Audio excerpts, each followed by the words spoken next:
D'abord, comme chaque midi, un nouvel épisode de Rendez-vous chez vous. Vanessa Herson et son équipe nous emmènent aujourd'hui à Champagné, en Haute-Saône.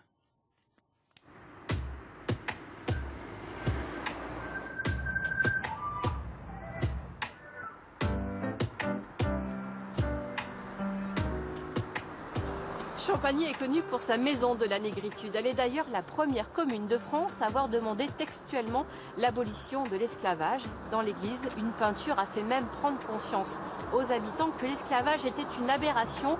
Pourquoi? Rencontre avec Élodie Lambert, une spécialiste de la question.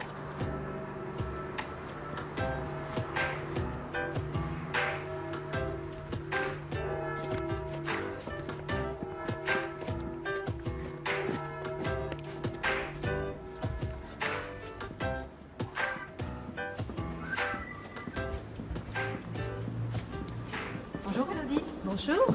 Alors qu'est-ce qui représente ce tableau? Eh bien, c'est l'Adoration des Mages ou l'Épiphanie. C'est une toile, c'est un tableau peint sur bois qui date de la Renaissance et sur lequel, outre l'enfant Jésus dans les bras de sa mère, on a les rois mages au nombre de 3 et en particulier le roi mage Balthazar, seul homme à la peau noire connu des habitants de Champagné au XVIIIe siècle. Alors pourquoi ce tableau il a un intérêt particulier ici? En fait, les habitants de Champagné, en 1789, dans leur cahier de doléances, ont formulé une demande étonnante, à savoir l'abolition de l'esclavage génois.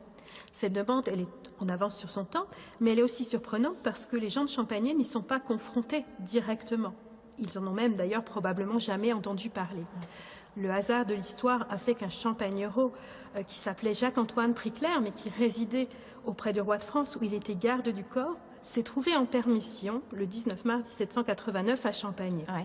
C'est lui qui leur a parlé de l'esclavage et les gens de Champagné, qui physiquement ne connaissaient pas d'hommes noirs, ont sans doute pensé à ce tableau pour se représenter ces esclaves. Donc ils ont créé un lien, Oui. imaginé un lien entre l'esclavage et ce tableau.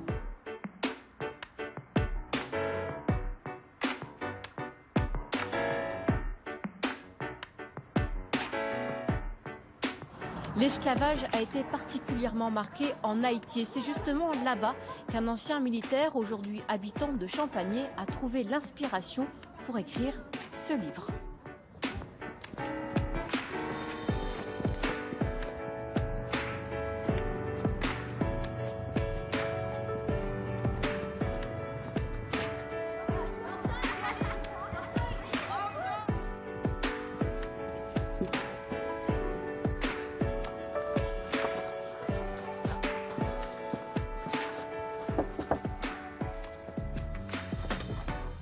Bonjour. Bonjour, comment allez-vous? Très bien, je vous en prie, entrez. Merci.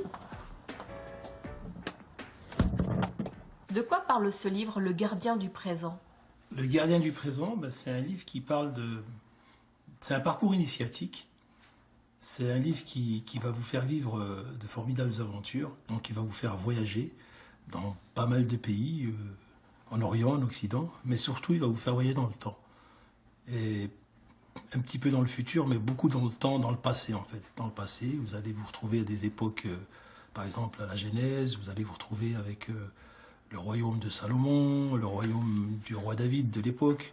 Vous allez vous retrouver à l'époque de Jésus, à l'époque du prophète de l'islam. Donc sous 3 formes religieuses différentes? Exactement. Ce livre parle de... En fait, le but principal de ce livre, de par justement son parcours initiatique, c'est de rallier les 3 religions monothéistes, les 3 grandes religions monothéistes, donc le judaïsme, le christianisme et l'islam. Vous dites, je tiens à remercier Haïti, un pays qui m'a donné toute l'inspiration dont j'avais besoin pour écrire ce livre. C'est vrai, c'est un livre que Vous l'avez écrit à Haïti? Oui, à Port-au-Prince. Je suis resté là-bas une année pour des raisons professionnelles.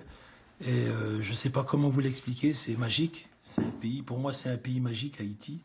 Donc c'est là-bas que l'inspiration m'est venue.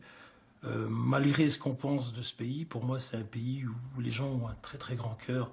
J'ai énormément d'affection et d'admiration pour les Haïtiens en général. Donc j'ai écrit ce livre grâce à ce pays, oui, grâce à eux, grâce à la magie qui se déverse dans ce pays. Il y a énormément de magie dans ce pays. Donc j'ai été guidé, on va dire spirituellement, durant des nuits et des nuits. Donc il va y avoir un tome 2, mais quand, je ne peux pas vous dire. Et vous allez l'écrire où, ce tome 2? Forcément, à Haïti, je ne pourrais pas l'écrire ailleurs, c'est impossible. Donc vous allez partir à Haïti pour écrire le tome 2? Forcément, je serai obligé de retourner là-bas pour l'écrire, oui. Ce rendez-vous chez vous est à présent terminé. J'espère qu'il vous a donné l'envie de venir visiter Champagné. Quant à moi, je vous dis à bientôt pour un nouveau numéro.